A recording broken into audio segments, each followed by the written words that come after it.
Good evening, guys. Welcome to our webinar tonight. I'm Allison Douglas from Harmony Family Center here in Knoxville, Tennessee. I am so glad that you're able to join us tonight. For those of us on the East Coast, our kids, maybe if you have young children, ready to hop in bed or at least winding down for the evening, and we have a little bit of time together for some training and some encouragement and to talk about adverse childhood experiences. I really want to thank the Tennessee ACEs Initiative for providing the scaffolding material for this presentation tonight. And really, this organization has brought so much awareness to the effects of childhood adversity in Tennessee. And then in programs like this, just carrying that beyond our state, out into the rest of the states and even beyond. I know we have webinar participants from Canada and even a few from Australia. So I'm very grateful that the Tennessee ACEs initiative has made getting this material out there possible to us. A couple of housekeeping items for participants. If you attend an hour and 15 minutes at least tonight of our presentation, you will receive a certificate of participation that you can utilize with your foster care agency if they will accept such a certificate. And those will arrive in between 2 to 3 weeks. I know many folks are listening on one device, even though they may be a couple or partners or folks living together. So if you did not register with each partner's name, please send an email and let us know so that we can make sure that the certificates turn out appropriately. When those certificates go out, we will also be sending out an outline of tonight's material and a recording that you can refer to later and even share with other people who you think may be able to use this material. I know lots of teachers, daycare workers, even other professionals in the field have really enjoyed experiencing the webinars post the live show. So I want to share a little bit about who I am. As I said, my name is Allison Douglas, and I'm the training and education coordinator at Harmony Family Center. I'm also a parent. You can see my family in the photograph there in the lower corner. And I came to the child welfare system first through working with children in an education setting. I'm a Montessori certified early childhood directress. I also became a foster parent, and after fostering for a while, I really made it my goal to work on getting education out there to other foster and adoptive families and professionals. And through my work with Harmony Family Center, I've spent the last 2 years working with the Child Trauma Academy and Dr. Bruce Perry, and I'm certified in phase 1 of the neurosequential model of therapeutics, and am working currently on phase 2. So everything that we talk about tonight will really be through the lens of understanding kids in that neurosequential way, meaning understanding how they grow neurologically. And so in order to really grasp those concepts, we need to have a basic understanding of human development. So through this entire discussion, we will be referring back to these 4 core concepts of development. The first one is that brain architecture is established early in life, and it supports learning through the lifespan. It supports behavior and health, and also creates stable, caring relationships. And those happen through serve and return interaction. And so I will talk so much in this hour that we have tonight about my own interactions with my children, and we'll talk a lot about serve and return and how we can have that back and forth relationship with children who maybe haven't been with us since birth.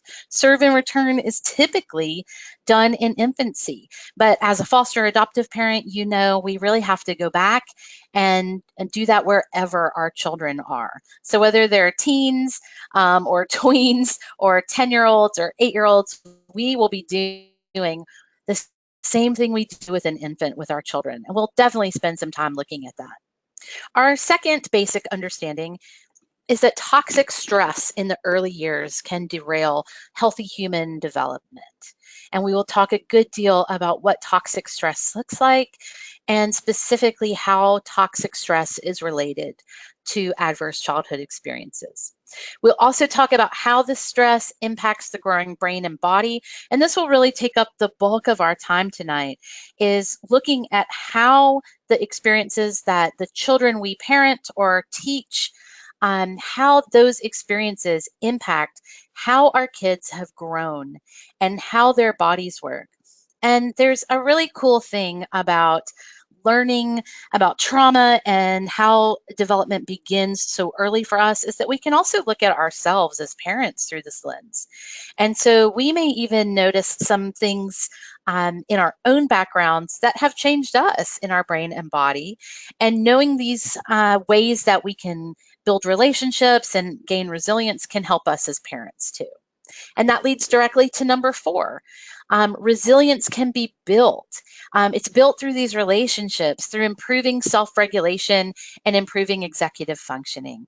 And we will spend a bit of time this evening talking about resilience, but I want to let you know that we'll spend a lot of time later on in the month talking about how to build self-regulation and executive functioning in a separate webinar that I will tell you about at the end of tonight's meeting.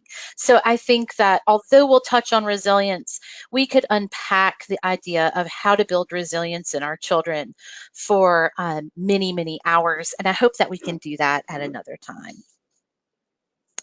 So we are going to watch 2 videos tonight. This video is about how brains are built. And so the software that we're using to broadcast the webinar takes just a sec for me to pull up the video. So if you see just a moment of lag, it is not because you've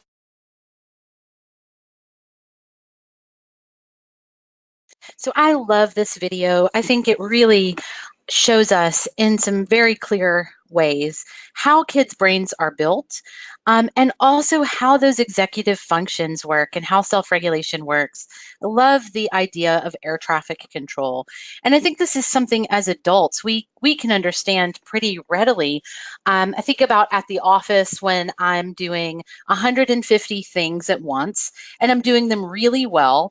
And then 151 comes along and I get a text from someone, and now suddenly I'm derailed, right? So when we can think about our children who are having problems with air traffic control, for them, it may be that they're only doing 2 things, and then something comes along that derails that, and they're unable to complete a task. So I really love this idea that's explored in the video. So just to recap, brains are built over time. They start in the earliest years of life and prenatally. And these simple skills build to more complex skills. And so children who are learning these simple skills early in life, making those brain connections or synaptic connections, will then be able to build to more complex skills. And this isn't because of willpower to do more and to do better. It's really because of the synaptic connections they're making in their brain. Cognitive, emotional, and social capabilities are intertwined throughout the course of life. So a child who is lacking in social and emotional skills will not be able to do the same things as a child who has those skills. And the strong foundations of those early years truly improves the odds for having positive outcomes. And we also know the opposite is true. Weak foundations increase the odds of later difficulties. So as humans grow, the quality of that basic architecture either establishes this very robust foundation or a fragile foundation for all the development that comes after. And so as a caregiver, especially for me as a parent, it is critical to remember that getting things right the first time is much more efficient and much easier than trying to fix them later, right? So if we have a child who is very young, getting these basic building blocks strong at the beginning is much easier and definitely more efficient than doing it later. But for some of us, our children come to us after some not so great architectural groundwork has been laid. And so we need to do the work to help them establish that and then build on top of that. Nurturing, caregiving, healthy and safe experiences all create that solid foundation for development. But when you are parenting children who have been through horrible experiences, who have had trauma, neglect, and abuse, their development has been derailed by the stress. And again, we're going to take a look at one more video to just establish that baseline understanding. And this one is from the Harvard Center for the Developing Child. And this one is going to talk to us about how those of us who are parenting or teaching or providing therapy for children who did not get that good foundation are affected.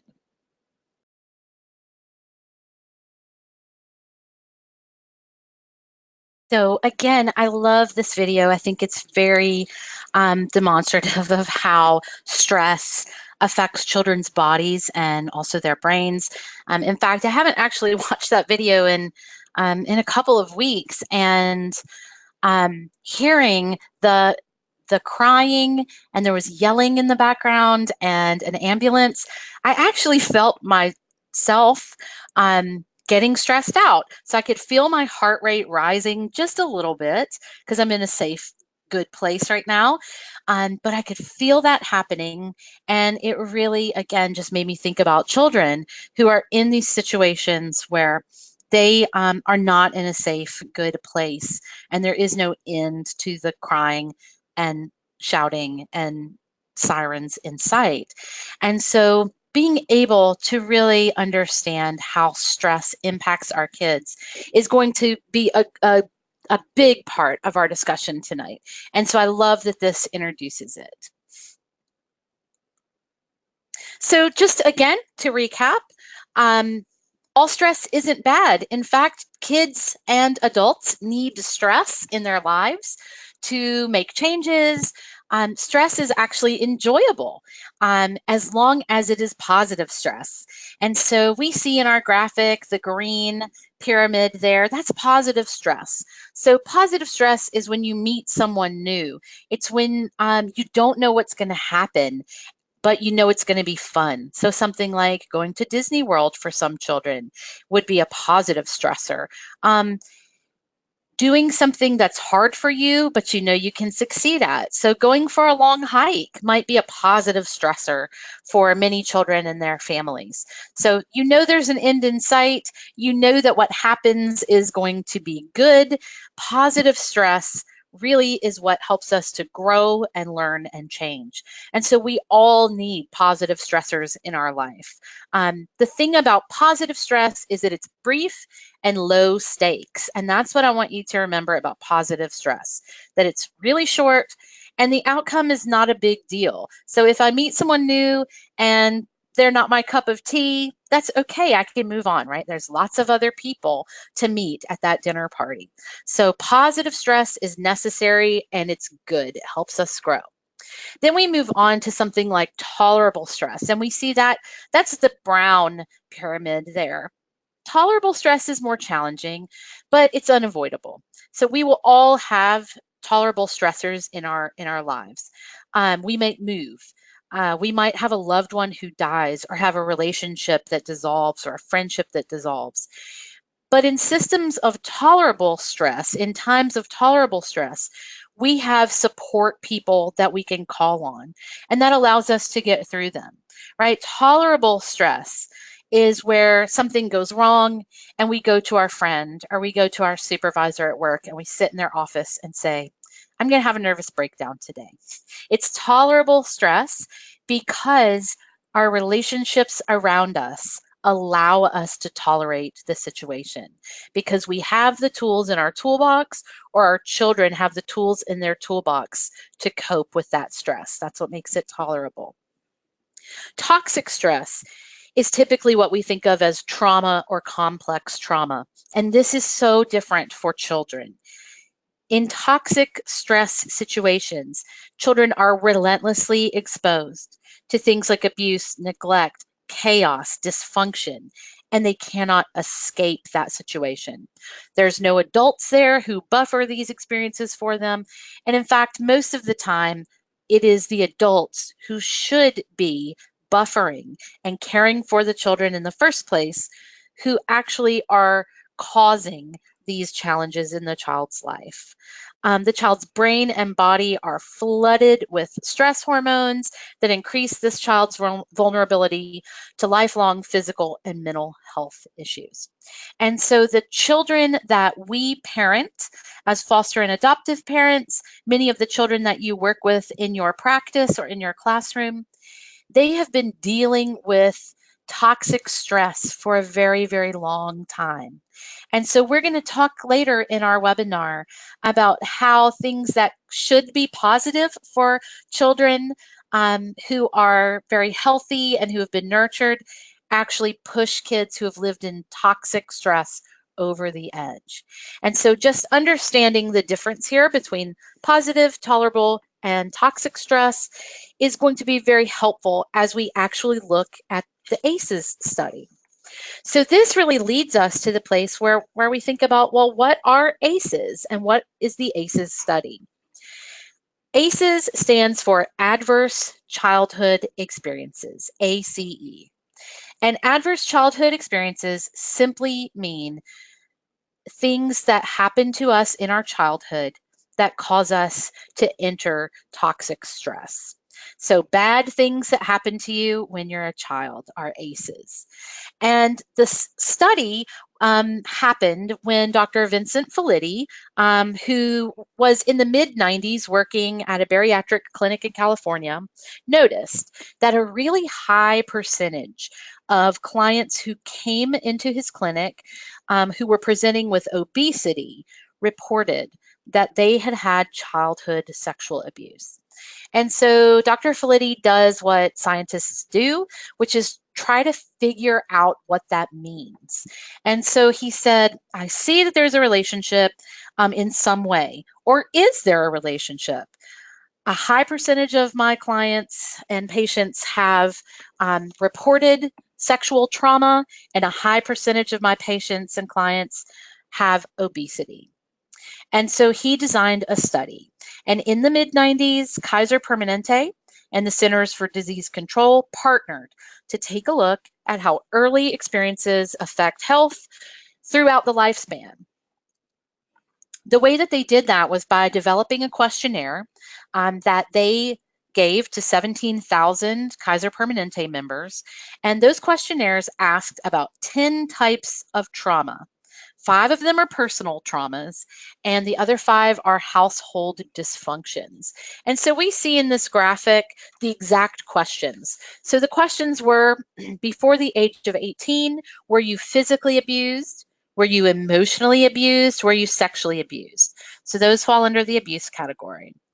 The questionnaire asked, were you physically neglected or emotionally neglected? And that falls under the neglect category. And then in household dysfunction, the questionnaire asked respondents, did your primary caregivers have mental illness? Did you have an incarcerated primary caregiver or family member? Did you observe your mother being treated violently? So was there domestic abuse in your home? Was there substance use? So was there drug and alcohol abuse in your home? And did you come from a home where there was a divorce? So participants were then assigned a score based on how many of these adversities or hard things that they had experienced in their life. And then the scientists compared the scores So the ACE scores, the number of adverse experiences they had, to the medical records of the participants. And what these researchers found was that as your adverse childhood experiences, or ACEs score, increased, so did your risk for things like physical disease, social challenges, mental health issues, risky social behaviors.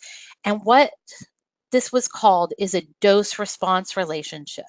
So the more adverse childhood experiences that one reported, the more challenging and negative health and well-being outcomes that they had. And this affected people in a wide range of areas. So again, we see things like their physical health. These are folks who reported folks with a higher ACE score reported higher incidences of things like obesity, diabetes, heart disease, even cancer, strokes, and broken bones. They reported higher levels of smoking, alcoholism, and drug use. And we see that things like their academic achievement and graduation rates plummeted, while lost time from work went up. So here are some of the outcomes of the ACE study. In 100 American adults, about 33 in the sample would have no ACEs. About 51 would have between 1 and 3 ACEs, and about 16 would have 4 to 8 ACEs. In each of those groups, those with no ACEs, 1 in about 16 of those people would be a smoker. With 3 ACEs, 1 in 9 would be a smoker. When the ACE number went up to 7, 1 in 6. So more than double from those with no ACEs. The same with alcohol use. With no ACEs, only 1 in 69 were alcoholics. Only 1 in 9 with 3 ACEs. And then with 7 or more ACEs, we see that 1 in 6 are self-reported alcoholics. We see those numbers with IV drug use. They rise exponentially. But the one that always stood out to me was heart disease. So those folks who reported no ACEs, 1 in 14 had heart disease. 1 in 7 had heart disease if they had 3 ACEs. And 1 in 6 had heart disease with 7 or more ACEs. So again, it more than doubles from no ACEs to that large number of ACEs, 7 or more. And with suicide attempts, we see the same thing. Only 1 in 96 folks with 0 ACEs made suicide attempts, while 1 in 5 folks with 7 or more ACEs made a suicide attempt. So again, that number raises in just such a large way. About 1 out of 100, 1%, made a suicide attempt with no ACEs. 1 in 5, such a large percentage of those folks had a suicide attempt. So again, it's that dose response. The more ACEs that were reported, the more negative health and well-being outcomes were reported. ACEs are also closely tied with addiction and life expectancy. This floors me every time I talk about it. Folks with 6 or more ACEs actually have a life expectancy of about 20 fewer years than those with no ACEs.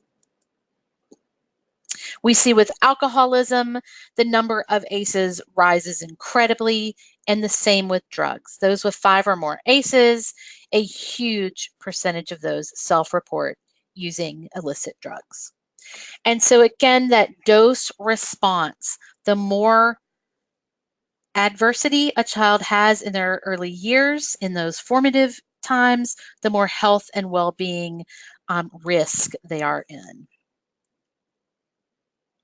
So one of the things that I really think about a lot is that this test, this ACEs questionnaire, has been performed over and over again. The study's been replicated a number of times, and each time they get the same results.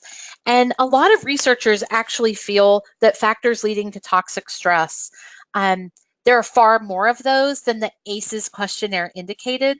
So I'm going to show you this ACEs study demographics. Most of the participants in the Kaiser Permanente CDC study were white. they were middle-aged, they were college educated, and they had insurance. So we're talking about a group of people who already have a step up. Just having health insurance gives them that leg up. And so when researchers go back to replicate the study, many of them have said, this doesn't even take into account things like, what does chronic poverty do to a child? What do the effects of systematic racism or discrimination do? What about prenatal insults? And so many, there are so many ACEs that we could look at that the test did not even take into account.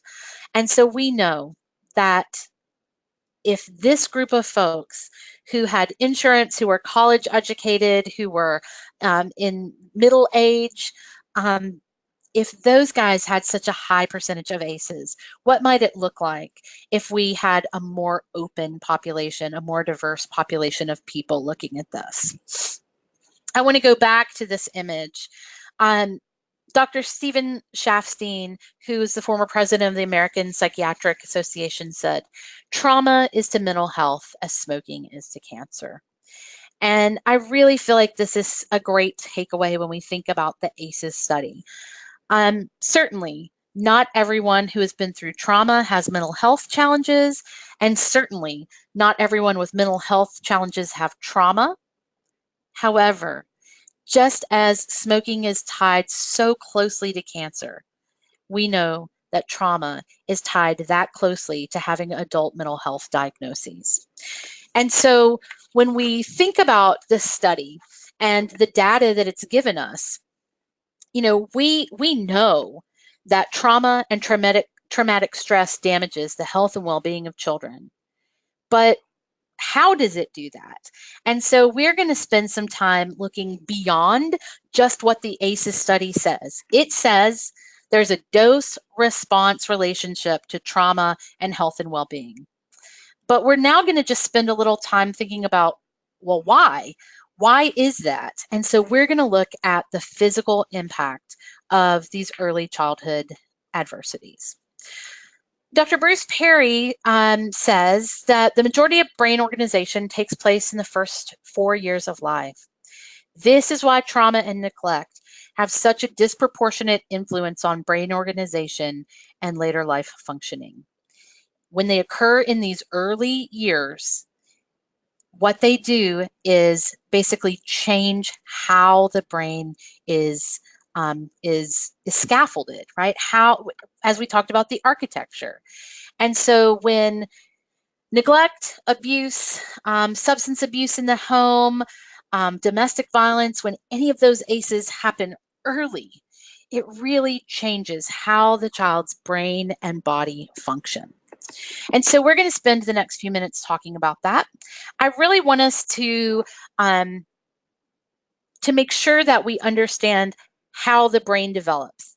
I'm not a neuroscientist, I'm not a physician, but I've studied with both neuroscientists and physicians, and I can tell you in 2 concepts what it took me lots and lots of articles to read.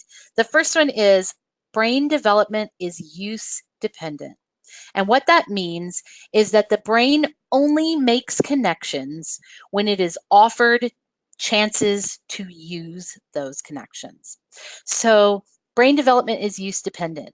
If we speak a language around an infant, that infant, if they are typically developing, will learn that language very quickly. If we do not speak, let's say German, around the infant, they will not learn German because the brain is use dependent. So the brain needs experiences to grow because it is use dependent.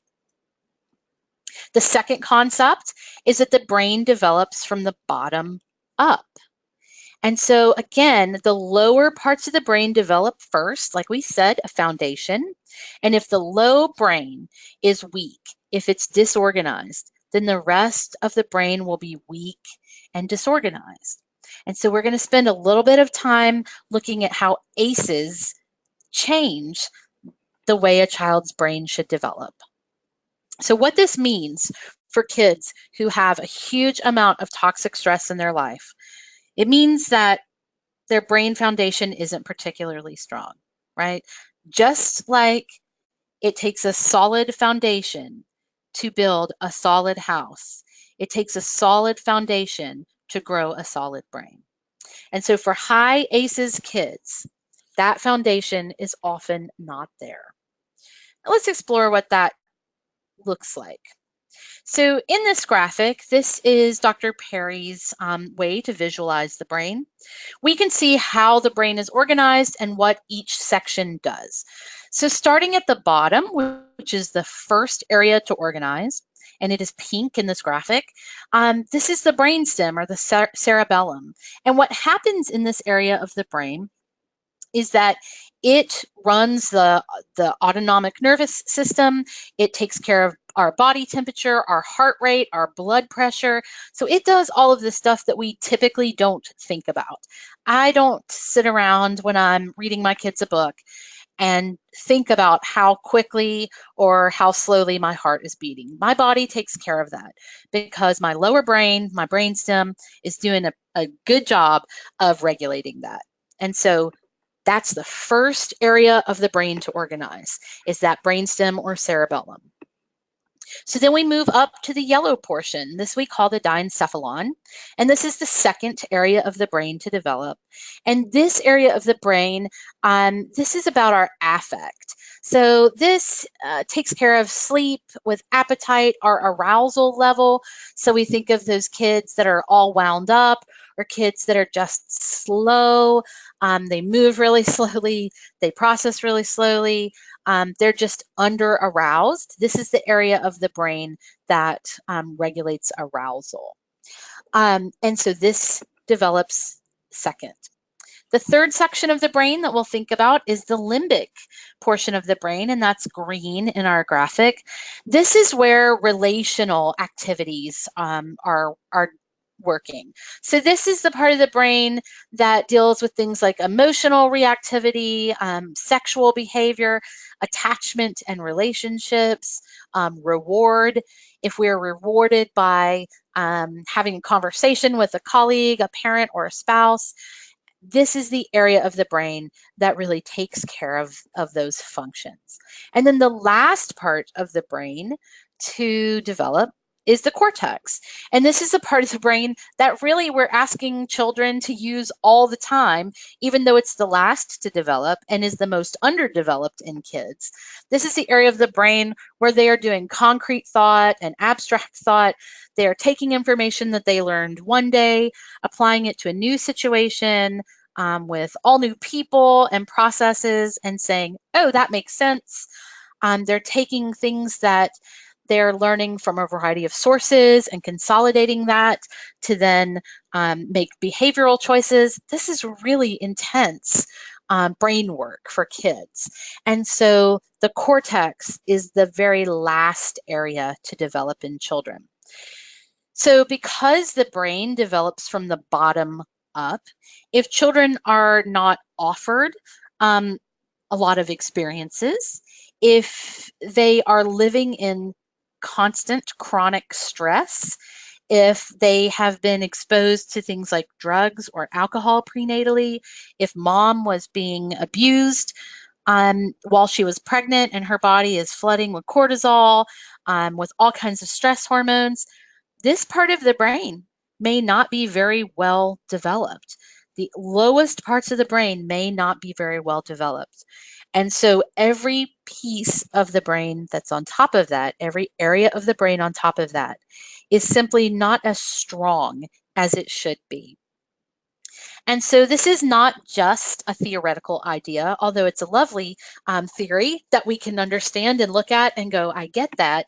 This is a physical reality for many children. So we look at this PET scan, and this is a scan that has been released by the CDC. On the left-hand side, we see a healthy brain, and this is a 3-year-old actually. This is a kid who's been nurtured, who's had appropriate experiences, who's had rich sensory and learning environment. And so this is just a typical kid who's had good experiences. What we see is that the areas of the brain that are most active are those upper level areas. So this kid has a lot going on in the temporal lobe. They have a lot going on in that cortex and as the cortex is developing. So we see that because the yellow and red areas indicate high amount of functionality. And so we see that a lot's going on. They're very active. Now we see on the other side, the brain. This is also the brain of a 3-year-old. But this child was in a Romanian orphanage. They were institutionalized. And as we know, many children living in that situation deal with extreme deprivation. They are not picked up, they're not held. They have to stay in a small environment, so a play yard or crib. So they don't have that movement. They don't have sensory experiences. Again, they just don't have that kind of nurturing relational experience that a typical kid would have. So we look at that same area, the temporal lobes. This is where the higher level thinking skills are. Those things that, again, we ask for a lot, like take the information you learned yesterday and apply it to this new situation today. And what we see is this child, the abused or neglected brain, has much, much less connectivity. So there's actually less synaptic activity going on in this brain. And we see that in the 2 white circles. It's actually the least active. And so, again, the idea that when the brain grows from the bottom up, that if the bottom is pretty weak, it hasn't gotten enough experiences, it hasn't gotten enough relational activity, that it's just not going to grow in a healthy and functional manner. It's not just a theory. Again, we see the physical manifestation of that. Another thing that's really interesting to me that is not circled in this photo is that we look there at the base of the brain, and we see that there's a lot going on in the abused brain and not quite as much going on in the healthy brain. So that area that controls our fight or flight response, that controls run because someone is coming after us. We all need some connectivity there, right? We have to be able to respond to emergencies. But in that abused brain, there's so much more activity going on in the fight or flight center. And so for those children who have dealt with abuse and neglect, those kids may be far more, and typically are, far more reactive. They really live in a state of fight, flight, or freeze. And we're going to go a bit deeper into that.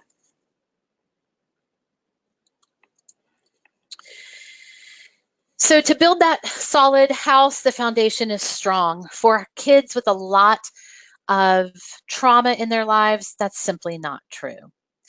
Neurochemical pathways that affect mood and behavior begin in the low brain.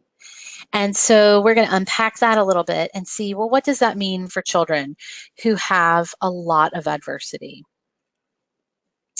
So again, the lower areas of the brain, we see that in pink on our graphic, are where the neural networks that produce serotonin, dopamine, and norepinephrine originate. So you see those marked in the blue circles. We see serotonin, norepinephrine, and dopamine. Those are where they mediate the production. Those areas mediate the production of these neurotransmitters. So serotonin is the neurotransmitter that regulates mood. So issues with serotonin production and absorption are closely tied with depression. So many of us may have heard of depression medications, antidepressants that are SSRIs. Those work with serotonin and how the brain reuptakes that, how it absorbs that. Well, when the serotonin is produced low in the brain, and there's a lot of dysregulation and malfunction low in the brain, that area that produces serotonin may be disorganized and malfunctioning. The second chemical there, dopamine, This regulates emotion. It is closely tied to reward. So low dopamine activity is connected with addiction and risk-taking behaviors.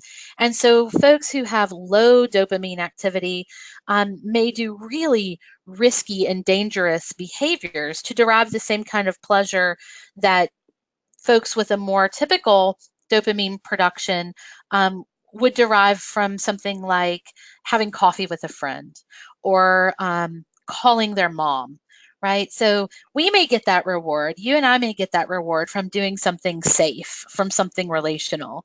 But a child who has a dopamine problem, who may have low dopamine, those kids, in order to feel that same kind of pleasure, may need to do activities that to us look really risky, defiant, and extreme. The next neurochemical is norepinephrine. This neurotransmitter is tied to our energy levels, to appropriate stress response, and strangely enough, to memory. And so norepinephrine is connected with our memory, with our ability to process and cope with stress. So dysfunction in these systems extends to every area of the higher regions of the brain and affects multiple systems of the body, as well as affecting mental and behavioral health. One of the things that I find really fascinating about this is that when our bodies are overproducing something like cortisol or adrenaline, it affects our internal organs. So things like our heart muscles may be thinner or weaker if we have overproduction of those neurotransmitters. So it's not just our mental health that's affected by these neurotransmitters. It's actually how our organs function. Um, the amount of these chemicals in our body can change things like digestion. And so trauma does not just affect us mentally, emotionally, but it can affect us physically. And so when those things are so tied together, we have kids whose bodies feel bad and who feel emotionally bad. So we know that high ACE kids have challenges because their lower brain is just dysregulated, that their neurochemical pathways are not functioning in an optimal way or in an efficient way or in a functional way sometimes. The third thing that high ACE kids may be dealing with is that trauma changes the baseline of their brain. Kids typically respond to fear in two ways. So we're going to think about two sort of paths that children use when they are attempting to deal with fear. The first one is hyperarousal, and we typically call that fight or flight. That one's really easy, I think, to conceptualize. So we see a kid who is scared of something, maybe someone dropped a book in the classroom, and that kid takes off and runs out of the classroom. Now, it's certainly not logical, but it makes sense to us because we see, oh, there's the stimulus, the response was flight, right? Run away. So fight or flight, hyperarousal is one way children may respond to stress, but the other way is sometimes less obvious to us as parents and educators. The second way is dissociation, or what we sometimes call freeze.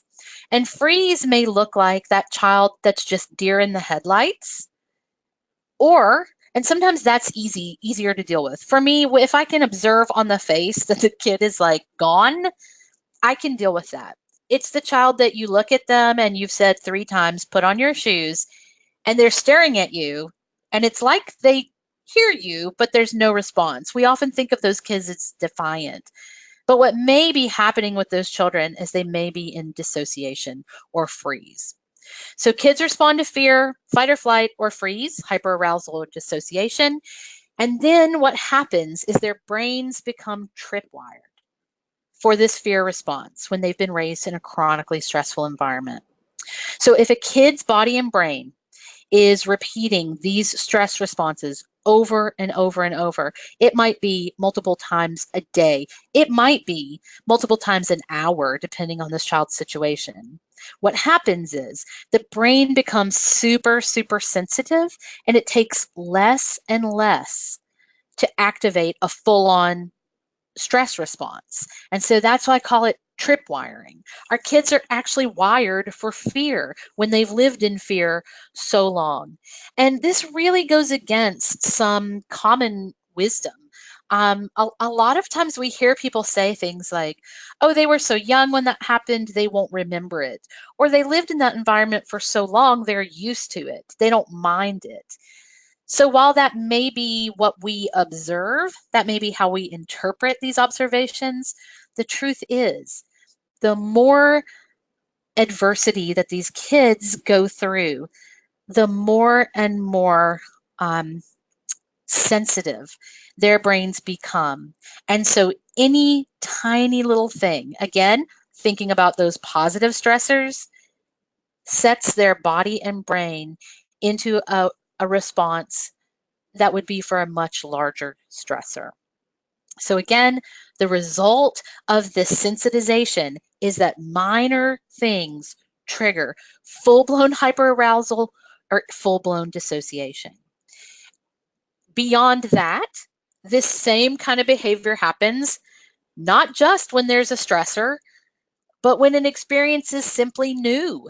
So the brain doesn't like novelty. Our brains are really, really fascinating and efficient. We don't like novelty. So anything new, we really experience as a threat. But most of us have had enough good experiences that we can maybe deal with that. You know, it may be something like a surprise party. I don't love surprise parties, but I would not have a full-on meltdown if I came to my office one day and everyone said surprise and they were having a surprise party, right? One of my children would. They would have a full meltdown. Now, it might take me a minute to sort of get myself together and move on, but that's because it's a tolerable stressor or even a positive stressor for me. For a child with a very, very sensitized stress response system, new experiences become threats. They become fear responses.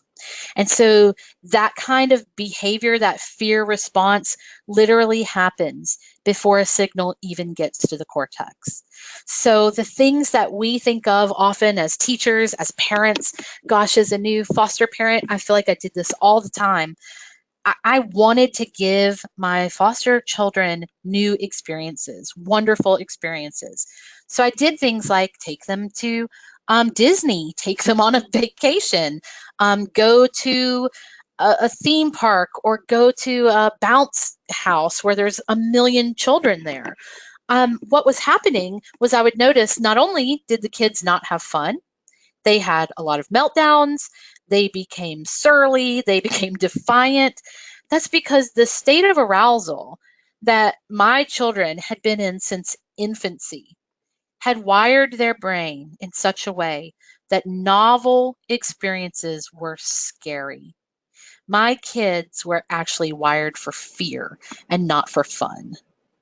And so we really have to think about behaviors in traumatized kids and what they really indicate. Do they indicate that this child is being defiant and rude and disrespectful? Or do they indicate that this kid's tripwire has been set off 10 times because there's a substitute teacher and there's a pep rally in the gym and there was a fight in the school hall and the teacher was in a bad mood because sometimes we're in bad moods as adults, right? Did any of those things really trigger our children? I think this is such an important point because these issues with brain health and brain organization really lead to challenges in relational health and behavioral health. And what we see then are children who behave in the ways that we see on this list. I first saw this list, again, as a new foster parent, And the title of the list, or a similar list, was something like Common Behavioral Problems in Foster Children. Well, I have since learned better. And so I've retitled this list Typical Trauma Responses. So these, quote, behaviors that we see are likely to be a response from this child's faulty wiring. Kids who blow up when they're being corrected, kids who appear defiant, kids who fight, especially when they're teased or criticized or told no. Kids who resist change or transitions, those who are very protective of their personal space, children with very young behaviors, children who are just unresponsive to us, they appear to be daydreaming or they appear to be disinterested in what we're doing. Those children who distrust adults and authority, lying and stealing, food issues. And I love this one because I feel like it encompasses a lot of behaviors that I've witnessed as a foster and adoptive parent, just odd behaviors. We often look at these as the result of poor parenting, the result of not being disciplined enough, but we can reframe these as typical trauma responses. And when we engage in that way, we will see so many more changes in our children.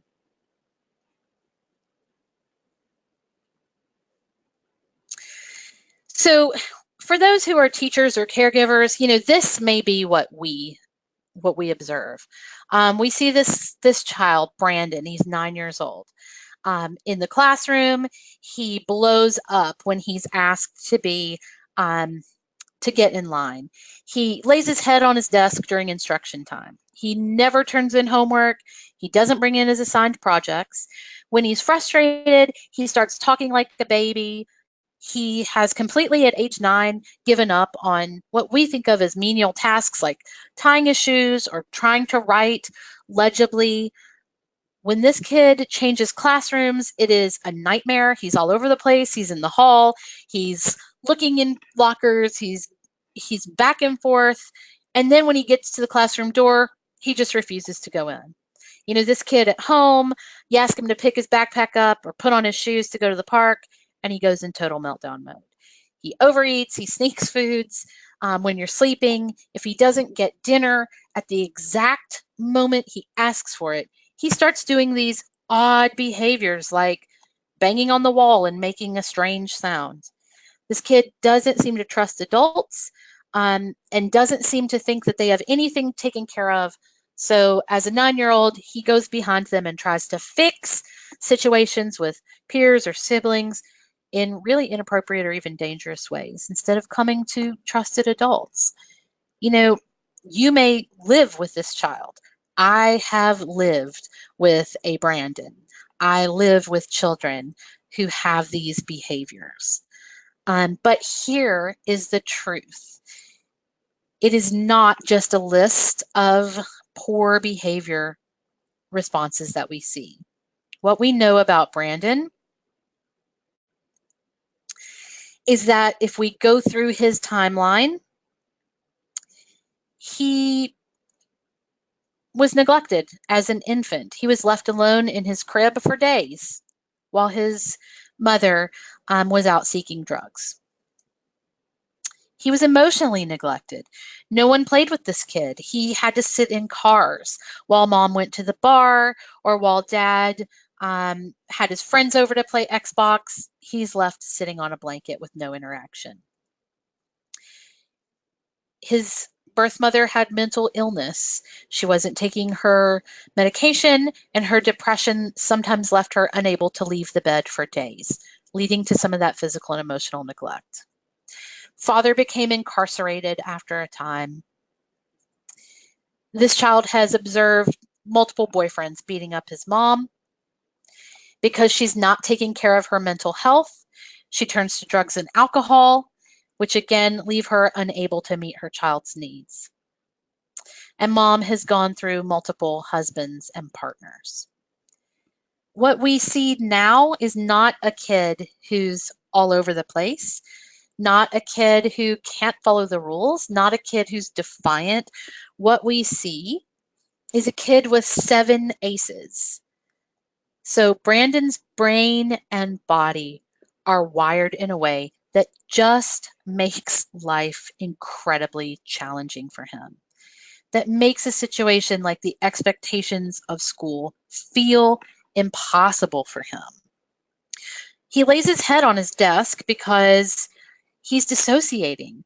When children are neglected in infancy, dissociation becomes a way that they can care for themselves. An infant can't run, an infant can't fight, but an infant can simply make themselves sleep or leave their body in a sense. They can become completely separated from their body.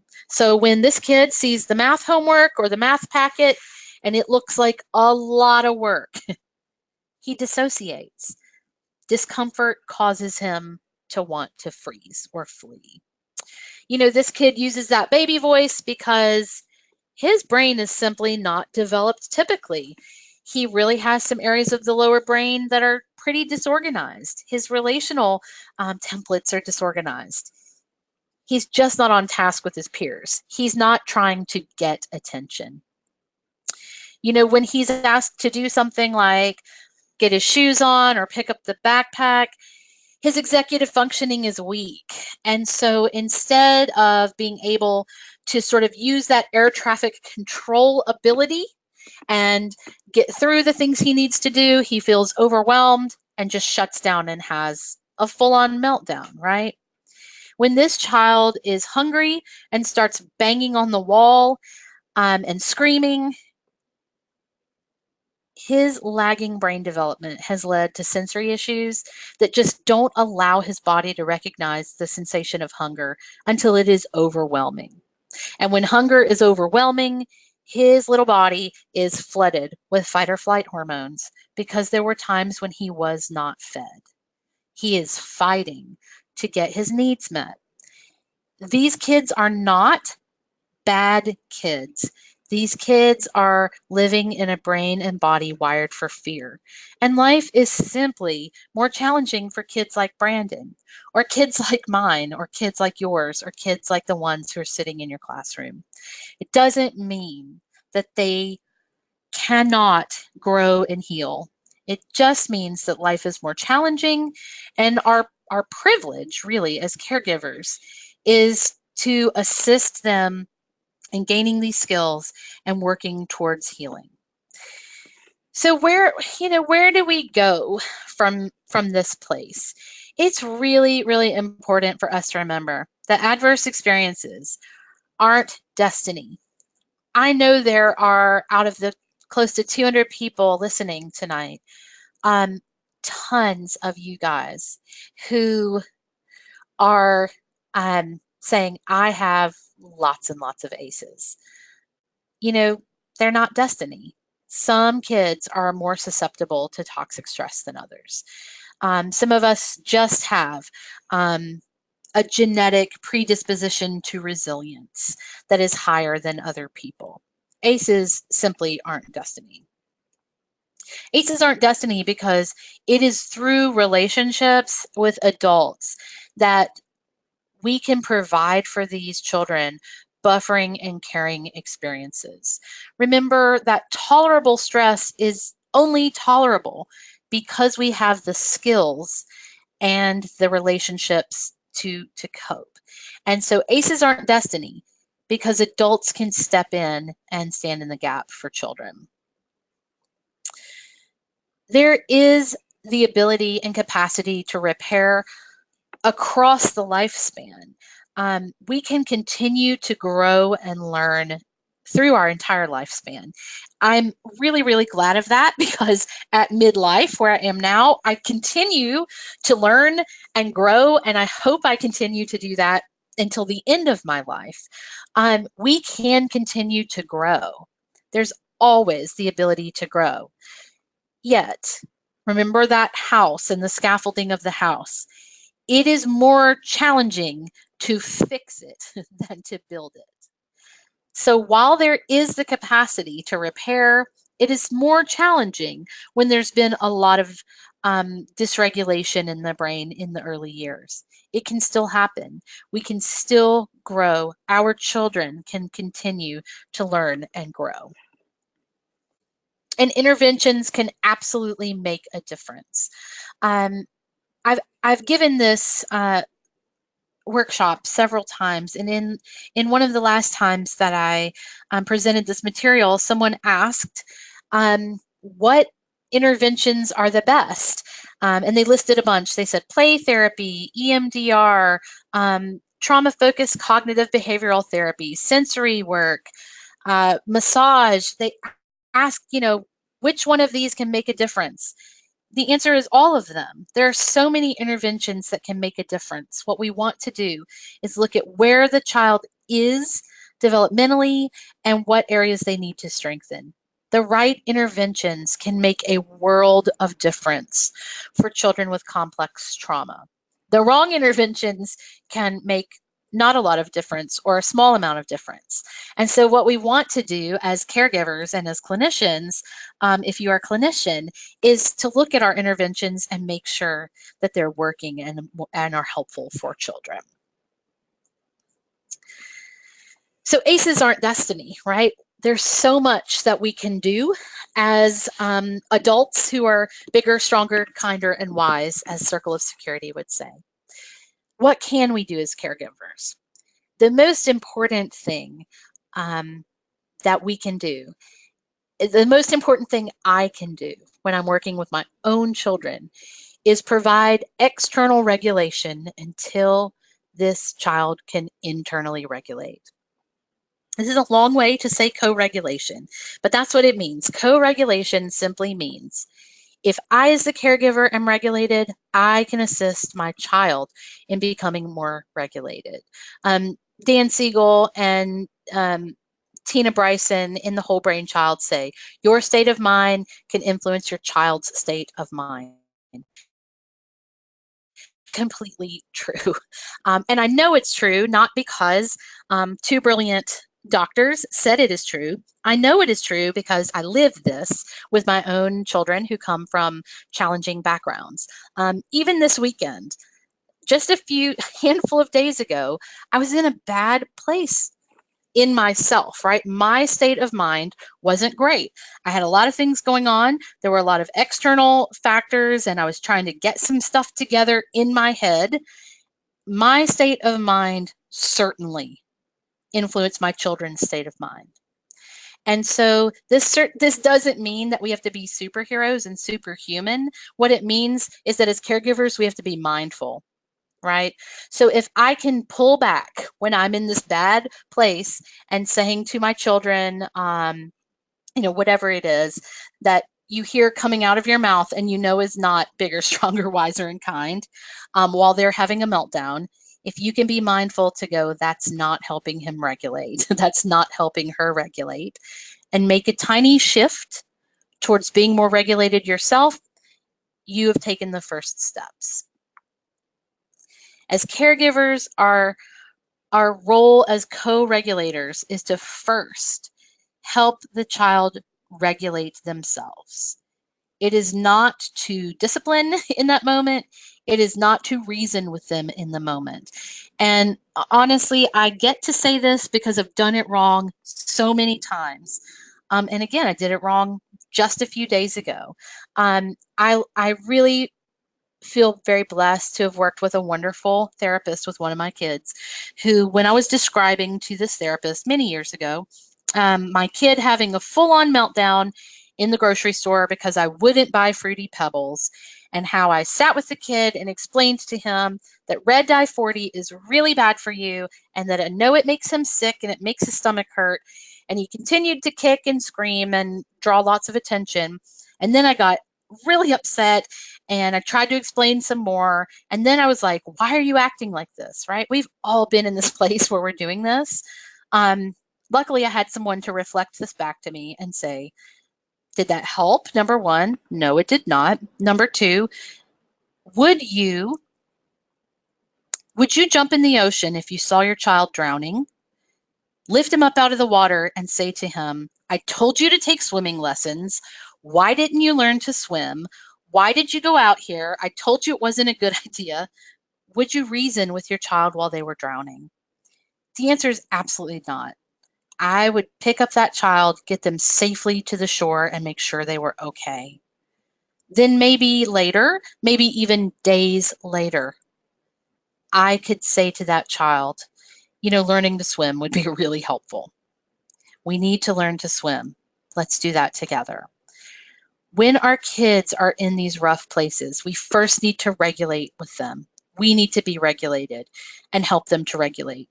Then we can relate to them. This is all about empathy. We could do a whole hour on empathy with our children, and we should. But having empathy and saying, I get it, you are hurting. You are really upset about the cereal. I get it, right? Relating to them, giving them that relational piece makes it so much easier for us to reason with our child. So again, as caregivers, we're going to provide that external regulation until our child can internally regulate. Someone once asked me, how long will it take for the child to internally regulate? The answer is until they can do it, right? So I might have to provide external regulation for a really long time until my child can do it. Part of the challenge with a lot of our kids is that they missed the time that we typically teach a child to regulate, which is infancy. No one goes to their baby's crib at 3 weeks old and says, stop crying because, nope, we scoop them up, we rock them, we sing to them. We teach them how to regulate so that later they can do it themselves.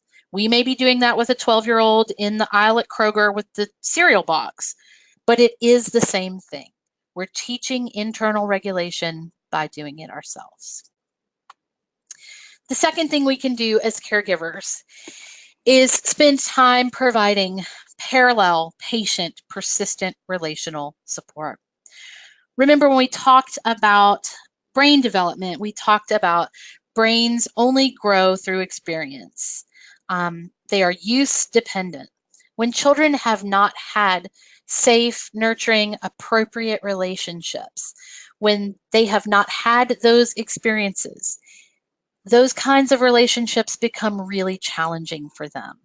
And so something that to us as a parent or as a teacher may seem really natural and normal may be really frightening to a child who does not have great relational templates.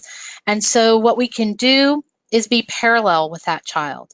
I thought early on that a great thing that I could do with my kids is just sit across the table from them and just talk about what happened in their lives and talk about how wonderful they are and how resilient they are. Just look at their little faces. And that was quickly cut off because that was frightening to a child whose internal templates for relationships were that when an adult looks you in the eye, they are mad at you. Or when an adult is that close to you, they're scooping you up and running because it's a dangerous situation. The boyfriend is drunk and they got to get you out of the house.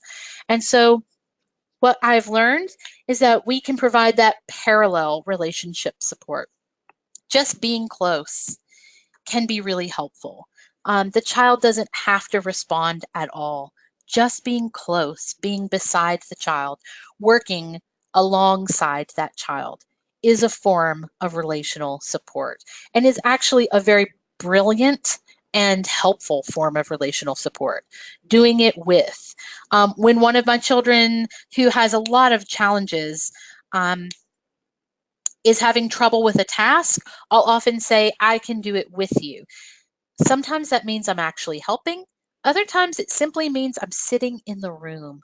I'm providing that parallel relational support, and that's what this child needs to get the task done. We have to be patient. The brain takes many repetitions to build a connection. If those repetitions were not done at the time of optimal growth, as they talked about in the Harvard video, it takes many, many more repetitions to build that.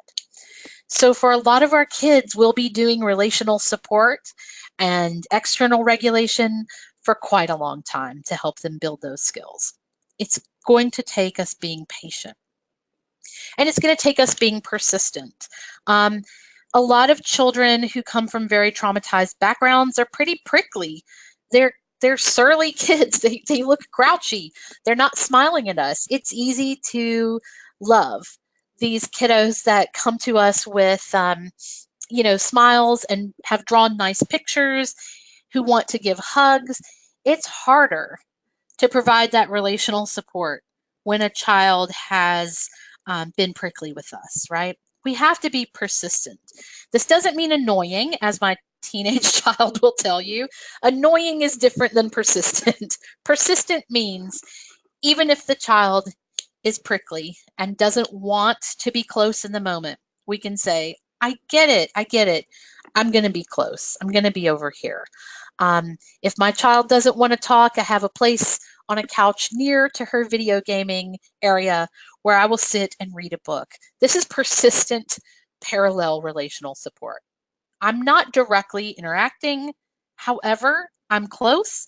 And when something cool happens in the game, I often get told about it. That just opens up the idea that, oh, now we're talking, now we're in relationship. So we need to provide this relational support for children in a way that may look different than support and relationships look with children who have very typical and nurtured upbringings. The final idea of what we can do as caregivers is that we can teach children skills for success. Kids who are having challenges with self-regulation and executive functioning often need the steps broken down in teeny tiny manageable bites in order to be successful. I first realized with one of my children that we were not having moments of defiance. Instead, we were having moments of executive functioning challenges when the following situation happened. So I drive my son home from school. I open the car door and go up to the front porch to open the front door. I notice that he has not yet gotten out of the car. So I call back, hey, what's up? What do you need? And I hear him screaming bloody murder, just as if something horrible is happening to him. So I run back to the car, I stick my head in and say, what's going on? And he responded in a really angry voice, how am I supposed to get out of the car? I have my backpack in one hand and my water bottle in the other hand. This kid wasn't being defiant. He wasn't trying to manipulate me by taking a long time. He really couldn't figure out in that moment, how do I open the car door because I have my stuff in my hands? That was like a light bulb moment for me. And I realized in that moment, I need to break a lot of things down for this kid. So I started doing things like saying, put your backpack on your back, waiting, letting the kid do that, grab your water bottle, and now we can walk in together. Does it slow me down? Yes. But years later, I now have a child who celebrates when he figures out how to tuck something under his arm so that he has a hand free to hold his tablet. So these are skills. What I was seeing before was a child who was having a meltdown because they couldn't figure out how to do the task I'd asked them to do. My child could not verbalize that to me. He wasn't able to verbalize that that was what was going on, but that is what was happening, and life is infinitely better for him now that he knows how to do something like take his shoes out to the car and spend time on the way to the grocery store putting the shoes on because it takes so long. So we can teach kids these skills for success. They don't have to struggle in every area. We can help them. I would love to spend some time unpacking that because it's huge and looking at various areas where we can do that, but we don't have time to do it tonight. However, on March 27th, There's a follow-up webinar to the ACEs webinar. This one is about self-regulation and executive functioning, and we will be talking about how do we help children build skills that help them stay calm, cool, and in control. When life is so frustrating, it's really easy to be out of control. As adults, we've all done something and then dropped our pen and needed to put down our handful of stuff to pick up the pen. And a lot of us, including me, have made a sound in exasperation, right? Well, when our children do that, we tell them they're being defiant and rude to us and disrespectful and hurry up. So what we want to do is look at these behaviors through a new lens and then learn how can we as adults actually break these things down and teach our children how to do them. So where do we go from here? We think about our children in a new lens. We look at their experiences. We look at what has happened to them in their past. How might that affect them physically, emotionally, cognitively? We look at the way that their brains have developed. We look at things like, have they had the experiences that have actually grown synaptic connections? Are they having challenges because of dysfunction and dysregulation in the low brain? Are our kids struggling because they're tripwired for fear? Then as caregivers, we can say, this is not the end for my child.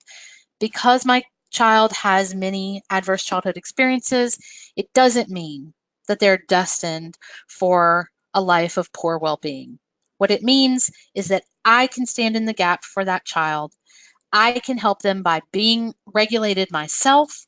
I can help my child with learning these skills, and I can help my kid learn how to be aware of his or her own signals of dysregulation and learn ways to cope.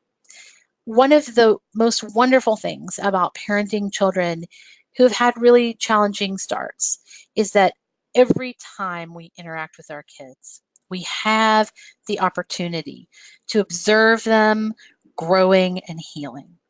And so I really appreciate all the time that you have spent with me tonight. I hope that this information was very helpful. And I was also wrong about the number of folks on our webinar tonight. So we have tons of people from all over the world who are listening to Tennessee folks talk about ACEs. And I think that's really amazing. So please join me in March. Be looking in your email box for more information about the upcoming webinar on self-regulation. Also in that email, you will find your certificate and a link to this recording that you can feel free to share with other professionals or parents, and any information about upcoming events at Harmony. Thanks so much and have a wonderful night. Bye-bye.